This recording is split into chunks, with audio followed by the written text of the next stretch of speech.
आपका स्वागत है। एमजी स्टोरीज में यहाँ हर कहानी एक अनजान दुनिया का दरवाजा खोलती है और आज भी हम एक नई यात्रा का आगाज करेंगे। आइए एक और कहानी में खो जाएं और नए सफर का आनंद लें। आज का एपिसोड। अब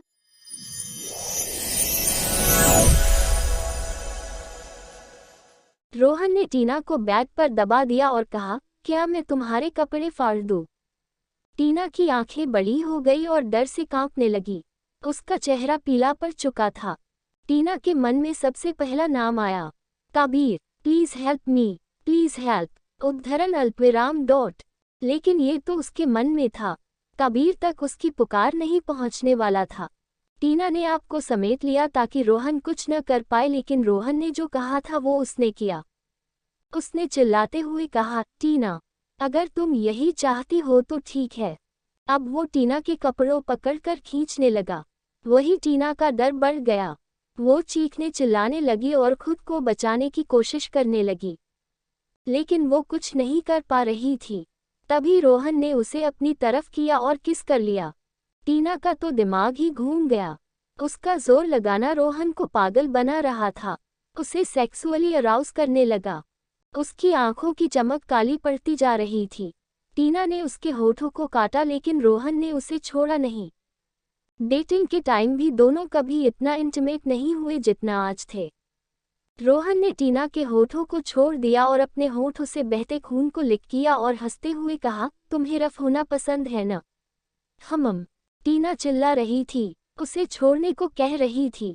अचानक टीना सांसें धीमी होने लगी और आंखों के आगे सब कुछ धुंधला होने लगा। अगले ही पल वो बेहोश हो गई। जब रोहन को लगा कि टीना अचानक बहुत शांत हो गई तो उसने उसे देखा। हे टीना, टीना, क्या हुआ तुम्हें? टीना। उसने टीना की सांसों को चेक किया जो बहुत धीमे चल रही थी। उसने टीना के गालों को थपथपाया, पानी के छींटे मारे, लेकिन कुछ नहीं हुआ। अब रोहन पैनिक करने लगा, शिट, मुझे जबरदस्ती नहीं करनी चाहिए थी। मेरा दिमाग खराब हो गया था क्या? टीना, आई एम सॉरी, प्लीज उठो।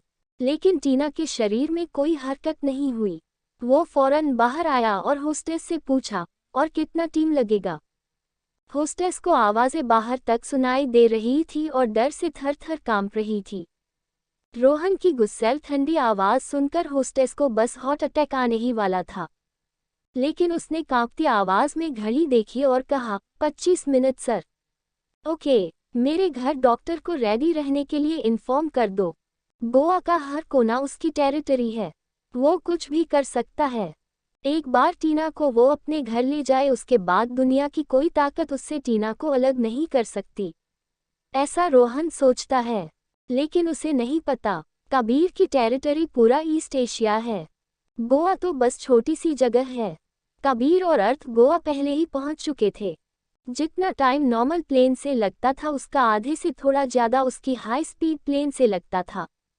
बाहर आते ही अर्थ ने पूछा, कोई प्लान है? कबीर ने बिना अर्थ की तरफ देखे कहा, कोई प्लान नहीं है। अर्थ स्पीचलेस था। प्यार में सच में लोग पागल हो जाते हैं। मैं नहीं होना चाहता, या फिर हो गया हूँ। शिट। थोड़ी देर में अंडरवर्ल्ड के लोगों ने पूरे शहर पर कब्जा कर लिया। पुलिस को तो मौका चाहिए था रोहन के खिलाफ कुछ करने का। कुछ पुलिस वाले तो समीर के साथ हुए हादसे को भी जानते थे और जो उसके करीब थे वो सबसे आगे थे। इन सब से बेखबर रोहन ने टीना को उठाया और लैंड होते ही अपने घर के लिए निकल गया। टीना, तुम्हें क्या हुआ है? प्लीज जाग जाओ। रोहन बहुत परेशान था और जल्दी घर पहुंचना चाहता था। घर पहुंचते ही डॉक्टर बाहर ही खड़ा था और उसके चेहरे में घबराहट थी। रोहन ने टीना को उठाया और लिविंग रूम के सोफे में लेटा दिया और कहा, इसे देखो क्या हुआ है। डॉक्टर ने हल्की फुल्की चेकअप की और कहा, इनका ब्लड प्रेशर काफी लो हो गया है, इसी वजह से बेहोश है। मैं एक इंजेक्शन दे देता हूँ। रोहन ने हाँ में सर हिलाया। तभी एक दूसरी आवाज आई, कोई इंजेक्शन लगाने की जरूरत नहीं, मेरे पास टीना की दवा है। ये आवाज सुनकर रोहन हैरान हो गया और उस शख्स का चेहरा देख उसका गुस्सा उसके सर चढ़ गया। कबीर सिंघल, बास्टर्ड, तुम मेरे घर में क्या कर रहे हो? कबीर ने कुछ नहीं क्योंकि उसका ध्यान टीना पर था। वो टीना के पास लंबे कदमों से पहुंचा तो रोहन ने चिल्लाते हुए कहा, उससे दूर रहो और निकलो मेरे घर से। तभी अर्थ जो डाइनिंग टेबल पर बैठे एप्पल खा रहा था कहा, तुम्हारा घर? क्या मजाक है? रोहन की भवें सिकुड़ गई। क्या मतलब? मतलब ये कि तुम भिखारी हो चुके हो। तुम्हारा सब कुछ चैरिटी में जा चुका है, ये घर भी और तुम्हारी कंपनी भी। रोहन को समझ नहीं आया कि हो क्या रहा है, लेकिन जब उसके कबीर को टीना के करीब देखा तो वो आग बबूला हो गया। मेरी टीना से दूर रहो। कबीर की आंखें लाल हो गई और गुस्से से नहीं गिल्ट से। अगर वो बेमतलब का गुस्सा नहीं होता तो टीना चंचलता के साथ मुस्कुराती हुई उसके बाहों में होती। कबीर का ध्यान सिर्फ टीना पर था। उसने टीना के गाल को सहलाया और दवा और पानी अपने मुंह में डाल लिया। फिर टीना को उठाकर कबीर ने उसे किस करते हुए उसका मुंह खोला और दवा टीना के मुंह में चली गई। टीना ने दवा को निगल लिया, तब भी कबीर उसे छोड़ना नहीं चाहता था। उसने उसके सूखे होठों को लिक किया और अपनी प्यास बुझाने की कोशिश की। अंत में उसने टीना को वापस लेटा दिया। अब जाकर वो रोहन की तरफ पलटा और उसका व्यक्तित्व तुरंत बदल गया। एक शांत और सॉफ्ट लड़के से वो डेविल बन गया, लेकिन रोहन के बदन में आग लगी हुई थी। How dare you! तभी कबीर ने उसे हाथ दिखाकर रोक दिया और कहा, टीना मेरी गर्लफ्रेंड है और तुमने उसका किडनैप किया। How dare you! रोहन को बहुत बड़ा शॉक लगा। बॉयफ्रेंड? टीना का? नहीं। तभी धीरे धीरे उसे सब कुछ समझ आने लगा। इसीलिए मेरे लोग जो भी टीना के पता लगाने की कोशिश कर रहे थे गायब होने लगे। मेरे दिमाग में ये बात क्यों नहीं आई कि इसके पीछे कबीर का हाथ है। उद्धरण अल्पविराम डॉट। कबीर मुस्कुराया और एक नज़र टीना को देखा और कहा, तूने जो इसके साथ किया है मैं उसका 100 गुना तुझे वापस देना चाहता हूँ। ये सुनकर रोहन घबराया नहीं, उल्टा उसके चेहरे में मुस्कान आ गई। यहाँ आने जो उसने किया ठीक ही किया। उसकी मुस्कान को अर्थ ने देखा और वो झट से उसके पास आ गया। उसका सिक्स्थ सेंस बता रहा था कि उसने कुछ किया है। क्या किया है तुमने? कबीर शांत था और उसके चेहरे के सारे भाव गायब हो गए। रोहन की मुस्कान बड़ी हो गई। अर्थ और कबीर ने एक दूसरे को देखा और चुप रहे। रोहन ने कहा, वो क्या है न, जब मैं टीना को लेने आ रहा था तब मैंने 2 और लेडीज को किडनैप करवा लिया। ये मैंने अपनी सिक्योरिटी के लिए किया। अर्थ और कबीर की मुठ्ठियां कस गई। तभी रोहन टीना के पास जाने लगा तो कबीर ने उसका कॉलर पकड़ लिया और दांत पिसते हुए कहा, उसे छूना भी मत। रोहन ने झटक कर अपना कॉलर छुड़ाया और कहा, पहले उन लेडीज को बचाओ। यहाँ से निकलो, मुझे और टीना को अकेला छोड़ दो। रोहन ने टीना को देखा जिसे होश आने लगा था। अचानक वो उठकर बैठ गई और चारों तरफ देखने लगी। तभी अपने सामने देख उसने अपनी सुध बुध खो दी और लड़खड़ाते हुए दौड़कर कबीर की बाहों में सिमट गई।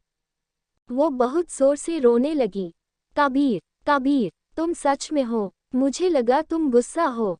कबीर, मुझे अपने साथ ले चलो, नहीं तो मैं मर जाऊंगी। वो रोते हुए बोले जा रही थी। कबीर ने टीना को कस के पकड़ा और कहा, शांत हो जाओ, तुम्हें कुछ नहीं होगा। वही रोहन ने टीना को किसी की बाहों में देखा तो गुस्से से आग बबूला हो गया। उसका चेहरा और आंखें लाल होने लगी। उसने गन निकाली और कबीर के माथे पर पॉइंट कर कहा, छोड़ टीना को। टीना ने रोहन की आवाज़ सुनी तो पलटकर देखा और उसकी चीख निकल गई। फिर से गन, फिर से रोहन, लेकिन अब सागर नहीं उसका कबीर था। उसने गन को पकड़ा और अपनी तरफ पॉइंट करते हुए सुबकते हुए कहा, मुझे मार डालो, कबीर को कुछ मत करना। तभी रोहन ने टीना को अपनी तरफ खींच लिया और पकड़कर कहा, मैं तुम्हें क्यों मारूं? मरेंगे ये लोग और इनका पूरा परिवार। कबीर और अर्थ की आंखें छोटी हो गई। पीछे से अर्थ ने रोहन के पैर में किक किया और टीना वापस कबीर के पास चली गई। गन को लात से दूर फेंककर अर्थ ने रोहन के बालों को पकड़कर उसका चेहरा अपनी तरफ कर उसने ठंडी आवाज में पूछा, तुमने क्या किया है? रोहन को दर्द तो हुआ लेकिन उसने हंसते हुए कहा, तुम्हारी और कबीर की मॉम मेरे कब्जे में है। ये सुनते ही कबीर और अर्थ की भावें तन गई। अर्थ ने उसे धक्का देकर जमीन पर फेंक दिया और जोर जोर से हंसने लगा। दूसरी तरफ कबीर भी हंस रहा था। टीना भौचक्की होकर दोनों को देखते हुए बोली, तुम दोनों पागल हो क्या? काजल आंटी और किंजल आंटी किडनैप हो गई और तुम दोनों हंस रहे हो। यहाँ तक कि रोहन भी हैरान था। कबीर ने टीना का सर थपथपाया और कहा, तुम्हें क्या लगता है कि हमारे अंदर गर्लफ्रेंड के लिए लव, रेस्पेक्ट और पोसेसिवनेस की जिन कहाँ से आए? अर्थ ने रोहन को देखते हुए कहा, अथर्व रावत और दक्ष सिंघल, ये वो दो नाम है जिसने अंडरवर्ल्ड की दुनिया को अपनी मुट्ठी में रखा और तुमने उन्हें छेड़ दिया। टीना अब भी कुछ समझ नहीं पा रही थी। मेरे डैड मेरी मॉम से दीवानों की तरह प्यार करते हैं, तो अगर उन्हें एक खरोच भी आई तो पता नहीं वो क्या सकते हैं। कबीर ने कंधे उचकाते हुए कहा। तभी अर्थ ने रोहन को कॉलर से उठाया और कहा, मेरे डैड ने मेरी मॉम को पाने के लिए बहुत से साइकोलॉजी और इमोशनल गेम खेले क्योंकि वो उनसे पागलों की तरह प्यार करते हैं। तो तुमने बहुत बड़ी गलती कर दी। रोहन को कुछ समझ नहीं आया कि उसने ठीक किया या अपना नुकसान कर लिया। तभी कुछ गार्ड्स अंदर आ गए। वो कबीर और अर्थ के गार्ड्स थे। कबीर हैरान परेशान टीना को गोद में उठाया और चला गया। पीछे मुड़कर कबीर ने अर्थ से कहा, मैं जा रहा हूँ। रोहन का चेहरा का रंग ही उड़ गया। नो टीना, मत जाओ। टीना, टीना, रोहन चिल्ला रहा था लेकिन वो कुछ नहीं कर सकता था। अर्थ ने रोहन की गर्दन पर एक सुई चुभो दी और अगले ही पल रोहन बेहोश हो गया। उसने शैतानी मुस्कान के साथ कहा, इसे मेरे रेस्ट हाउस में ट्रांसफर करो। बोल वो भी कबीर के पीछे निकल गया। वही किंजल और काजल एक अंधेरे कमरे में बंधी हुई थी। काजल, किंजल फुसफुसाए, हाँ दी, मैं यही हूँ। इन लोगों ने हमें किडनैप क्यों किया? काजल ने भी फुसफुसाते पूछा। किंजल को भी नहीं पता तो उसने कहा, हमारे हाथ पीछे बंधे हैं। पहले मैं तुम्हारा हाथ खोलती हूँ फिर तुम खोलना। ओके ओके दी। थोड़ी मेहनत के बाद दोनों के हाथ खुल गए। दी, अब क्या करना है? किंजल ने काजल का हाथ पकड़ा और कहा, चलो मेरे साथ और कोई शोर मत करना। तभी किंजल को लगा कोई दरवाज़ा खोल रहा है। काजल भी चौंक गई। तभी किंजल ने काजल का हाथ कस के पकड़ा और 2 कदम पीछे हो गई और लड़ने को तैयार थी। दरवाज़ा खोला नहीं तोड़ा गया था और 2 परछाई सामने थी। काजल तो डर गई और किंजल को सिर्फ काजल के लिए घबराहट हुई। दी, आप मेरे साथ रहना, चिंता मत करो काजल, मैं तुम्हें कुछ नहीं होने दूंगी। तभी दोनों सिस्टर्स को अपना अपना नाम सुनाई दिया। जब दक्ष और अथर्व को पता चला कि काजल और किंजल को रोहन रॉय के कहने पर किडनैप किया है तो भी दोनों शांत थे। शांत मतलब गुस्से का लावा। साहिल ने दक्ष को देखा और बिना कहे सब समझ गया। बिना समय गवाए साहिल निकल गया। तभी दक्ष का फोन फिर बजा। मैंने सुना दोनों बहनें किडनैप हो गई।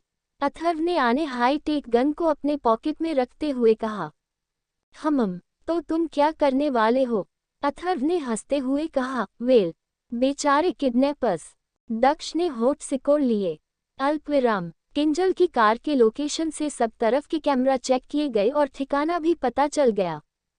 तभी अथर्व के एक इन्फॉर्मर ने लोकेशन बता दी।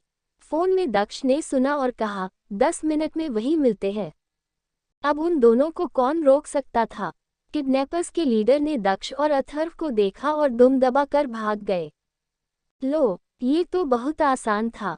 अथर्व मुस्कुराया लेकिन उसकी आंखों में एक ईविल ग्लिंट था। दक्ष की आंखों में ब्लैक होल जैसा अंधेरा। उन किडनैपर्स को भागने दिया नहीं गया और दोनों के गार्ड्स ने पकड़ लिया और वही जान से मार दिया गया। अंदर आते ही एक ही कमरा था जिस पर ताला लगा हुआ था। दक्ष आगे बढ़ा लेकिन अथर्व ने उसे रोकते हुए कहा, रुको, मेरी वाइफी जंगली बिल्ली है। दरवाज़ा खुलते ही वो अटैक करेगी जिसे मैं ही हैंडल कर सकता हूँ। हुआ भी यही। दोनों बहनों ने भले ही आवाज़ सुनी लेकिन किंजल ने अथर्व पर अटैक कर दिया। पीछे से कुछ रोशनी दिखी तो काजल ने नीचे पड़ा एक डंडा उठा लिया। वो भी अटैक के लिए तैयार थी, लेकिन अथर्व ने किंजल का पंच अपने बड़ी हथेली से रोक दिया और उसे पलटकर पीछे से गले लगा लिया। शांत हो जाओ मेरी वॉरियर क्वीन। किंजल फिर से पलटकर उसे पंच किया और कहा, तुम लेट हो। अथर्व आश्चर्यचकित रह गया और फिर हंसने लगा। दक्ष ने काजल को देखा तो उसकी तरफ तेजी से बढ़ गया। उसके हाथ से डंडा लेकर फेंक दिया और गले लगा लिया। काजल अचानक ये सब होने से हैरान थी लेकिन दक्ष की खुशबू पाते ही शांत हो गई और बोली, मैं ठीक हूँ, ठीक हूँ। दक्ष ने काजल के होठों को किस किया और तब जाकर उसे शांति मिली। अथर्व ने दोनों को ऐसे देखा तो किंजल से कहा, तुमने मुझे किस क्यों नहीं किया? किंजल ने मुंह बना लिया। क्या इसने नहीं देखा कि हस्बैंड ने पहले किया था? लेकिन उसे क्या? किंजल ने अथर्व का कॉलर पकड़ा और खींचकर उसके होठों को किस कर लिया। ये एक छोटी किस थी जिससे अथर्व ने मुंह बना लिया, इतनी छोटी। किंजल ने उसे खींचते हुए बाहर ले जाने लगी और कहा, बाकी घर में। अथर्व के चेहरे में खुशी वापस आ गई।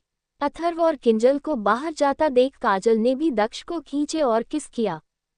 दोनों तरफ अब सब ठीक था। कबीर और अर्थ को अपनी अपनी मॉम के ठीक होने की खबर मिली और साथ में अपने अपने डैड की भयानक डांट। दोनों के फोन स्पीकर में थे और दोनों को डांट खाते सुन टीना मुंह दबाकर हंस रही थी। कबीर ने उसके मुंह में मोमो डाल दिया और कहा, अब हो गया। अर्थ ने भी आंखें घुमा ली और खाने लगा। तीनों एक प्राइवेट रूम में बैठे रात का खाना खा रहे थे। टीना ने मोमो चबाते हुए हंसी रोक ली। कबीर ने टीना को गौर से देखा और अर्थ से पूछा, स्किन ग्राफ्टिंग के बारे तुम क्या जानते हो? ये सवाल अर्थ से पूछा गया लेकिन टीना की आंखें बड़े हो गई और घबरा गई। अर्थ ने टीना के एक्सप्रेशन को देखा और कहा, किसके लिए है? बिना टेस्ट किया मैं कुछ नहीं कर सकता। टीना ने कबीर के मुंह को बंद कर दिया और हड़बड़ाते हुए कहा, मेरे लिए नहीं है, किसी और के लिए है। अर्थ की एक भौं उठ गई और मुस्कुरा दिया। कबीर ने टीना के हाथ को किस किया और उसने हाथ हटा दिया। उसके चेहरे में भी मुस्कान थी। टीना ठीक होना चाहती है लेकिन डरती है। अर्थ ने खाते हुए कहा, मेरे लैब में आ जाना, मैं देखकर बताऊंगा। टीना ने तो सर झुका लिया लेकिन कबीर ने टीना को देखा और हल्का मुस्कुराते हुए हाँ में सर हिला दिया। टीना तुरंत सोने चली गई। तभी कबीर ने टीना के बारे में बताया। अर्थ अभी कुछ नहीं कह सकता था बिना चेकअप किए। तीनों अगली सुबह अपने शहर पहुंच गए। साथ ही कुरियर से सिंघल पैलेस में एक बड़ा सा पार्सल आया ध्रुवी के लिए। ध्रुवी ब्रेकफास्ट करके बालकनी में पेंटिंग करने की कोशिश कर रही थी। एक सर्वेंट ने वो पार्सल ध्रुवी के कमरे में रख दिया। पार्सल मेरे लिए, बोल वो वॉकिंग स्टिक के सहारे खड़ी हुई और अपने बैग तक पहुंची। ड्रावर से कैची निकालकर उसने पार्सल खोला। वैसे आया कहाँ से है? उसने सेंडर का नाम देखा तो बस एक जगह का नाम लिखा था। उसने कंधे उचकाते हुए उसे अच्छे से खोला। अंदर देखकर वो हैरान रह गई। अंदर बहुत सारा सामान था, बड़े बड़े कश्मीरी झुमके और पश्मीना स्कार्फ, एक बिना ब्रांड की चाय पत्ती। जब ध्रुवी ने पैकेट थोड़ा सा खोला तो बहुत अच्छी खुशबू आई जिससे उसे बहुत अच्छा फील हुआ। ये सब किसने, कहाँ? फिर तभी उसे बहुत सारे केसर के बॉक्सेस मिले। इतना सारा केसर, वाओ! ध्रुवी बहुत हैरान थी। इतने सारे गिफ्ट्स तो उसे उसके बर्थडे में नहीं मिले थे। कुछ और ढूंढने पर उसे एक और पैकेट मिला। उसे खोलने पर ध्रुवी को एक पेन ड्राइव मिला। ध्रुवी की आंखें चमक गई। मेरा लैपटॉप कहाँ है? ध्रुवी यहाँ वहाँ देखने लगी, लेकिन उसका लैपटॉप था ही नहीं। अरे यार, मैं तो भूल गई। वो आरू लेकर गया अपग्रेड करने। उद्धरण डॉट। ध्रुवी ने पार्सल अच्छे से साइड में रखा और टी.वी ऑन किया और पेन ड्राइव इंसर्ट किया। जैसे ही टी.वी स्क्रीन ऑन हुआ, कश्मीर के बर्फीले पहाड़ों की खूबसूरत वादियां दिखाई दी। इतना सुंदर नज़ारा देखकर ध्रुवी बहुत खुश हुई। Wow, so beautiful. लेकिन फिर अचानक उसकी भवें सिकुड़ गई। ये वादियां क्यों दिखाया जा रहा है? क्या कोई सेलर ने प्रमोशन के लिए कश्मीर से ये सब कुछ भेजा है? क्या ये कोई एडवर्टाइजमेंट है? लेकिन अगले ही पल उसे टी.वी के बड़े से स्क्रीन में एक हैंडसम चेहरा दिखा। नक्श। ध्रुवी जोर से चिल्ला दी और उसे खुशी से कूदने का मन कर रहा था। नक्श की दाढ़ी बढ़ गई थी और बर्फ गिर रही तो कुछ उसकी दाढ़ी में भी फंसे थे। उसका हैंडसम चेहरा ठंड से लाल हो गया और होठ भी सूखे हुए थे। ध्रुवी बहुत इमोशनल हो गई और उसकी आंखें भर आई। तभी नक्श ने मुस्कुराते हुए कहा, हाय, अब तुम रोना मत।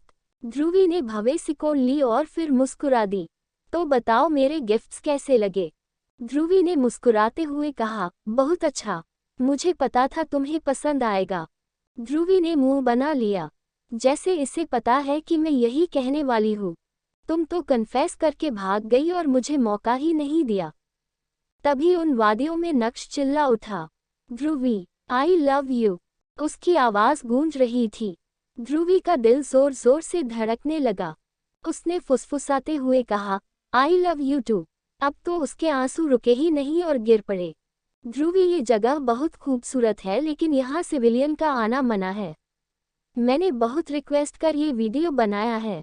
मैं तुम्हें बहुत मिस कर रहा हूँ, लेकिन मुझे आने में बहुत टाइम लगेगा। मेरा वेट करना। मैं वापस आकर तुम्हारे पेरेंट्स से तुम्हें मांग लूँगा।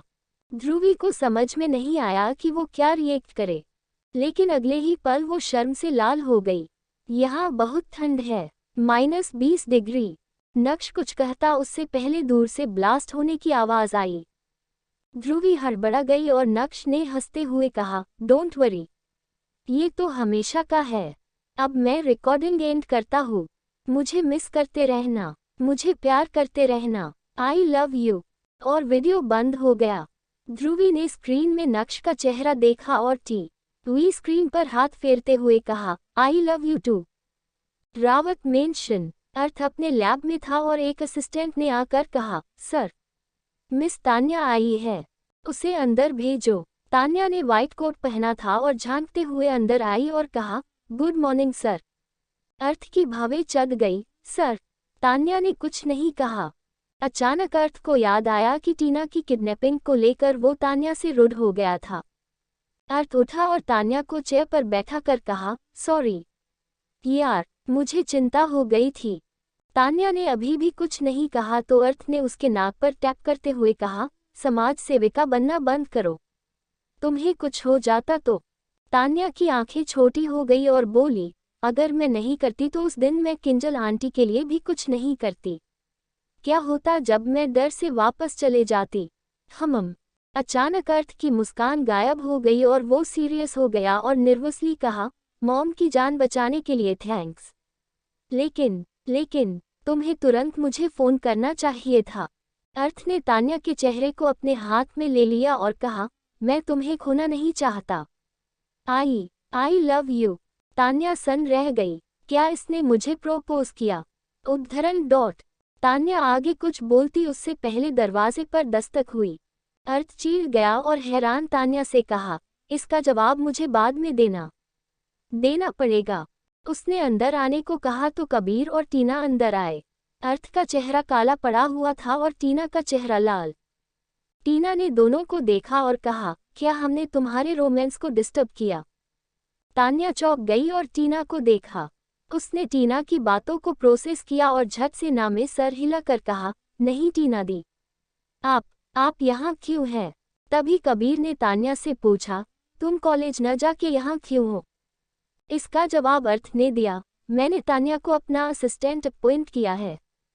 कबीर की भावें उठ गई। उसे कलगे ज्वाइन किए हुए सिर्फ 2 महीने ही हुए हैं। मैं तो कभी कॉलेज नहीं गया। बुक्स में बेकार बातें होती है, असली तो प्रैक्टिकल है, स्किल्स होने चाहिए। कबीर अभी भी बहुत कुछ बोलना चाहता था लेकिन बात बदलते हुए कहा, टीना का चेकअप करो। अर्थ ने इसलिए तान्या को सुबह बुलाया था। वो अब समझी लेकिन फिर पूछा, टीना दी, आपको क्या हुआ? अर्थ ने कहा, चलो मैं तुम्हें स्किन ग्राफ्टिंग की टेक्निक सिखाता हूँ। व्हाट? कैसे? मेरा मतलब है, मुझे कुछ नहीं आता। टीना को नर्वस देख अर्थ ने कहा, मैं हूं ना। फिर उसे लेकर आगे बढ़ा और टीना और कबीर को पीछे आने को कहा। कबीर को अर्थ के स्किल्स पर कोई शक नहीं था। 1 हफ्ते बाद टीना की सर्जरी होनी थी। इस प्रोसेस में काफी टाइम लगने वाला था। सागर को समीर अपने साथ घर ले गया। टीना की किडनैपिंग के बारे में उसे बहुत बाद में पता चला। रोहन रॉय का किस्सा हमेशा के लिए खत्म हो गया और अब वो और उसका परिवार शांति से रह सकते हैं। पापा, मेरी पीठ की सर्जरी अगले हफ्ते है, टीना ने कहते हुए कहा। आज सालों बाद सागर भी उनके साथ बैठ था लेकिन उसे निधि खिला रही थी। वो अभी व्हीलचेयर पर था लेकिन उसके सारे सेंसर्स अच्छे से काम कर रहे थे। इसका मतलब आप ठीक हो जाएगी? सागर ने पूछा। टीना ने मुस्कुराते हुए हाँ कहा। तभी समीर का फोन बजा। कॉलर का नाम देखकर वो भौचक्का रह गया। समीर का चेहरा देख टीना ने कहा, पापा फोन उठिए न, नहीं तो कट जाएगा। सबको लगा कि कहीं फिर से कोई प्रॉब्लम खड़ी तो नहीं हो गई। समीर ने फोन उठाया। बोलिए मिस्टर सिंघल। सबके हैरानी के बीच समीर ने बात कर फोन रख दिया। क्या हुआ पापा, बात हो भी गई इतनी जल्दी? टीना ने पूछा। समीर ने खाना खाते हुए कहा, इस संडे को हमें सिंघल पैलेस लंच के लिए बुलाया है। टीना चौंक गई, लेकिन सागर ने एक्साइटेड होते हुए कहा, कबीर जीजू से मिलने का मौका मैं कैसे छोड़ सकता हूँ।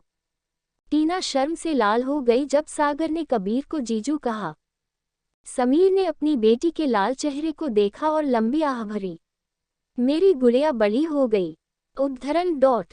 संडे सुबह सारे सर्वेंट्स बिजी थे। सब लंच की तैयारी कर रहे थे। आखिर इस घर की होने वाली मिसेस कबीर सिंघल अपने परिवार के साथ आने वाली थी। मॉम, आप क्यों किचन में लगी पड़ी है?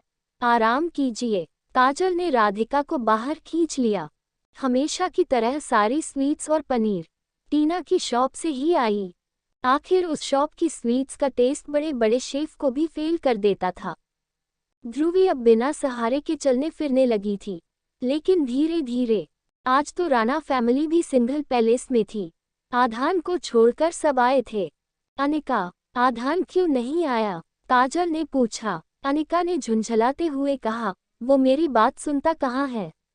इनफैक्ट वो किसी की बात नहीं सुनता। कुणाल की सुनता है, लेकिन उसी ने उसे काम से बाहर भेजा है। अमृता ने चिंता करते हुए पूछा, क्या हुआ अनिका? कुछ हुआ क्या? पता नहीं मॉम, कुछ दिनों से कभी घर में नहीं रहता। तभी कनक और कसक ने एक दूसरे को देखा और मन ही मन आंखों से इशारे करते हुए बातें की। कनक बता दे क्या? कसक पागल है क्या? कनक नहीं बताएगी तो भाई प्रॉब्लम में फंस जाएंगे। कसक बताएगी तो भाई हमारी पिटाई लगा देंगे। फिर से दोनों ने लंबी आह भरी। ध्रुवी तो चुपचाप बैठे फ्राइड काजू खा रही थी और दोनों जुड़वा बहनों के आंखों के इशारे को देख लिया। कनक, कसक, चलो, मैं तुम्हें कुछ दिखाना चाहती हूँ, ध्रुवी ने कहा। तीनों बहनें चली गई। अर्नव ने तीनों के बीच खिचड़ी पकते देखा तो उसने भी कहा, अरे रुको, मैं भी आ रहा हूँ। फिर मन में कहा, इन बुड्ढों के बीच में कौन रहेगा। रूम में ध्रुवी ने सीधे पूछ लिया, क्या हो रहा है आधान भाई के साथ? कनक और कसक ने दूसरे को देखा और साथ में फिर से आह भरी। अरे बोलो भी, ध्रुवी ने पूछा तो कसक ने कहा, भाई हर रात ब्रोथल जाते हैं। ध्रुवी और अर्नव ने एक साथ कहा, क्या? और फिर एक दूसरे को शौक होकर देखा। लेकिन प्लीज अभी किसी को बताना मत, कनक ने कहा। तुम दोनों ने पूछा उनसे? ध्रुवी ने पूछा। दोनों जुड़वा बहनों ने साथ में ना में सर हिलाया। ध्रुवी ने तुरंत अपना फोन निकाला और आधान को फोन लगाया। फोन सर्विस से बाहर बता रहा था। उसने अर्नव को देखा और अर्नव समझ गया। उसने अपना मोबाइल फोन खोला और आधान के नंबर को ट्रैक किया। अरे, ये तो सच में शहर के रेड लाइट एरिया का लोकेशन बता रहा है। डैम, आधान भाई वहाँ क्यों गए? क्या है वहाँ पे? सेक्स चाहिए तो कॉल गर्ल्स होती है ना। अपने भाई के लिए ध्रुवी के बोल्ड बातों को सुन अर्नव ने उसे सर पर मारा और कहा, कितनी गंदी लैंग्वेज हो गई है तुम्हारी। अरे तो मैंने ठीक ही कहा ना, होती तो है। फिर अचानक ध्रुवी ने अर्नव को देखा तो वो सकपका गया और तुरंत खड़ा हो गया और चिल्लाते हुए कहा, मैं अभी वजन हूँ। तीनों हंसने लगी, लेकिन फिर वापस आधान भाई की सीक्रेट जाने में फोकस करने लगे। शायद डैड को पता है, कसक ने कहा। हाँ, इसीलिए तो उन्हें सब कुछ पता होते हुए भी आधान भाई को कुछ नहीं कहते, कनक ने कहा। ध्रुवी ने अचानक कहा, तो फिर हम कुछ नहीं कर सकते? अगर कुछ करना है तो सबसे पहले आधान भाई से बात करनी होगी। रेड लाइट एरिया के एक ब्रोथल में आधान ने एंटर किया। उसे यहाँ आते जाते सबने कई बार देखा था, लेकिन उसका ऑरा ऐसा था कि कोई उसे अप्रोच नहीं करता था। आधान कुणाल की तरह ही था, शांत और खड़ूस और हैंडसम भी। वो चुपचाप एक कमरे में गया। वहाँ वो सोफे में पसर गया और अपने सामने बैठी लड़की से पूछा। उसे होश आया। वो लड़की सान्या, एक वेल ट्रेन स्पाई थी। सान्या ने आंखें घुमाते हुए पूछा, क्या तुम्हें वो पसंद आ गई? और हंसने लगी। आधान चुप रहा तो सान्या ने हार मानते हुए कहा, होश तो आ गया है लेकिन उसने हल्ला मचाया हुआ है। उसने कुछ नहीं कहा और उसी कमरे के दूसरे दरवाजे के पास चला गया। सान्या भी पीछे थी। आधान के कोट डाला और फिंगरप्रिंट से दरवाजा खुल गया। सीढ़ियां नीचे जाती थी। जैसे जैसे वो आगे बढ़ता गया रोशनी बढ़ती गई। वो अंडरग्राउंड सीक्रेट बेस था जिसे आधान ने बनवाया था। ऐसी जगह जो कोई सोच भी नहीं सकता। इसी की वजह से वो बहुत बिजी रहने लगा था। हालांकि कुणाल जानता था लेकिन अगर सबको पता चल जाए तो सीक्रेट कैसा। अंदर बहुत सारे लोग काम कर रहे थे। यहाँ स्पेशल क्लाइंट्स के लिए ऑफिसेस बनाया गया था। बहुत से कमरे थे और सबके अलग अलग काम। आधान ने बिना यहाँ वहाँ देखे आगे बढ़ता गया और पीछे पीछे सान्या। वो मेडिकल एरिया था, एक छोटे हॉस्पिटल जैसा। आधान ने जैसे ही एक कमरे का दरवाज़ा खोला एक उल्टी हुई चप्पल ने उसका स्वागत किया और एक लड़की के चिल्लाने की आवाज़ आई, मुझे जाने दो, मुझे जाने दो, मैं सबको मार दूंगी। आधान का चेहरा काला पड़ गया। सान्या पीछे खड़े हंस रही थी। आधान गुस्से से अंदर गया और उस लड़की को गले से पकड़कर बेड पर दबा दिया और ठंडी और गहरी आवाज़ में कहा, आवाज़ नीचे। ये मेरी जगह है तो चुप रहना पड़ेगा। मुझे शोर पसंद नहीं। वो लड़की चुप हो गई और डर उसके चेहरे में दिखने लगा। आधान ने उसके गाल थपथपाए और मुस्कुराते हुए कहा, गुड गर्ल। अब चलो बताओ, किसने तुम्हें भेजा था? गाइस, नेक्स्ट एपिसोड का टारगेट 100 है। जैसे ही 100 लाइक्स हो जाएंगे नेक्स्ट एपिसोड आ जाएगी, इसलिए लाइक करना ना भूले। और ऐसे ही और भी मज़ेदार कहानियों को सुनने के लिए इस चैनल को सब्सक्राइब कर ले और बेल आइकॉन को भी ऑल पे सेट कर ले जिससे कि आपको तुरंत लेटेस्ट एपिसोड की नोटिफिकेशन मिल जाएगी। Thanks for watching.